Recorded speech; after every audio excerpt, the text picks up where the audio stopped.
everybody, welcome to my Suburban Oasis. Today we're going to talk a little bit about the fact that I have no more giant hickory tree in my background. I'm also going to show you an awesome video about how they did it. We had some professionals from Top Notch Tree Care in here to help remove the shagbark hickory tree that we had in our backyard. It's about 50 to 60 feet tall, I would guess, and so it was quite amazing to watch the guys with all of the equipment that they used and climbing up in the tree with their spiked shoes. So I hope you enjoy this video. Let's take a look at some of the things, and I'll share some tips and tricks with you as you think about time that you might have to remove a tree. Okay, so the first thing that I want to suggest you think about is, what am I going to do with all of the branches and the wood that comes from having a big tree cut down?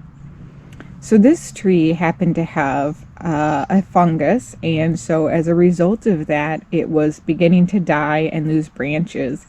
And I think because of that, it actually collected some amazing and beautiful lichens.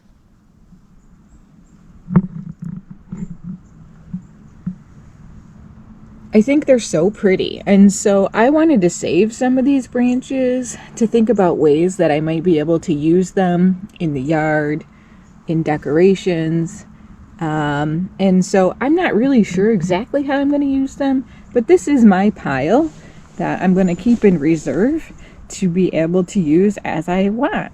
Also, an interesting thing about shagbark hickories is they have this amazing bark.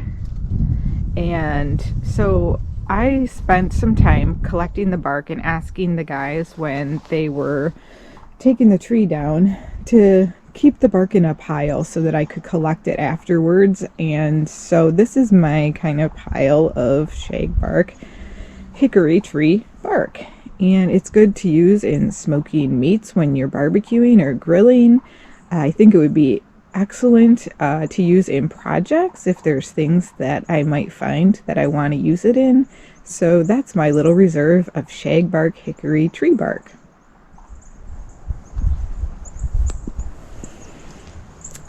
As I was cleaning up the bark, I also happened to notice that a lot of the bark had some lichen on it too.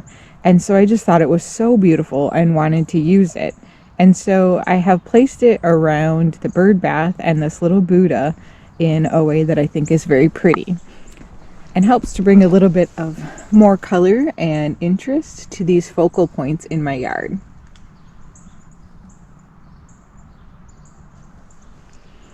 And I think it will just be so pretty when the hostas are growing up around this in the spring and the summer as well. But it also helps to disguise, this is actually sitting on a concrete base, so it also helps to kind of disguise that base and make it look a little bit more natural, which I just love. All right, let's talk about the stump. So this is another decision that you want to think about when you're having a tree cut down. What do you want to do with the stump? Do you want it cut all the way down at the base? Do you want to cut it at a seating level? Do you want to cut it at more of a table level? That's what I chose to do because I thought it might be someplace interesting to put some plants on and to be able to maybe display something or, you know, set drinks on when you're out in the backyard. So that's what I decided to do with it. I have seen other people leave them rather tall with some of the base branches that come out of the trunk on it so that they can have a chainsaw artist come in and make amazing pieces of art out of it. But that is rather expensive, and it was already super expensive to have this tree cut down because of the space that it's in right next to the pool and lots of landscaping and because it was so large. So that's not what we're gonna do. Also, one of the things that we did was have a piece of the trunk cut off. So this just seemed like a neat idea to have because you can see the tree rings, and we're not sure exactly what we're going to do with it yet, but it would make a really neat tabletop, an interesting seat in the garden, but you can just see the rings and the way that the tree grows in there, and it's just so amazing. All the different colors. I have no idea how old this tree is, but when you look at the number of rings on it, gosh, it's got to be quite old. It was a really big tree.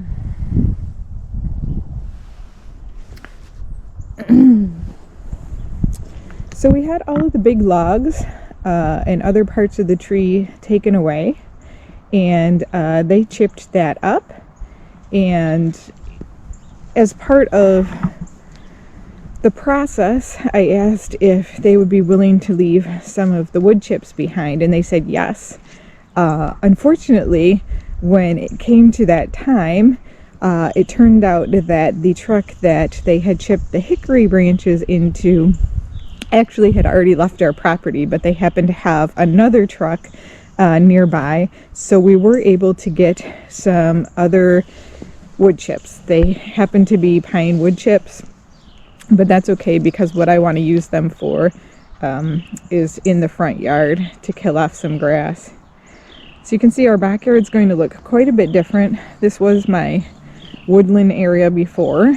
I'm not sure if I can still call it that, but I do have a number of trees still here that it is close to, along with my new purple thundercloud plum that's growing here. And so I think eventually it will be that way, but I will not be planting another tree that gets quite as big so close to the pool. We did plant some down the back hill in our way backyard so that we can still make sure that we have plenty of trees for the wildlife. And I have a Cirsus canadensis here as well. So with those smaller trees here, they shouldn't be able to reach out over the pool, but will help to provide a little bit of shade and a nice habitat for wildlife.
So I just want to thank you guys for joining me today. It was wonderful to talk to you a little bit about the hickory tree and what we did to think about what it would be like after it came down, and all of the parts and pieces, what we wanted to do with them. And top-notch tree care was top-notch. They really were. We appreciated them. They were super nice. They were checking out some of the things in my yard, and it was just enjoyable to work with them. So thanks for joining me today. I hope you learned something about having a tree taken down in your yard. And if you enjoyed this video, please click the like button, give me a thumbs up. Hit the notification bell if you want to know about new videos as soon as they come out, and subscribe to my channel. I'd love to have you as part of our channel. Thanks. Bye.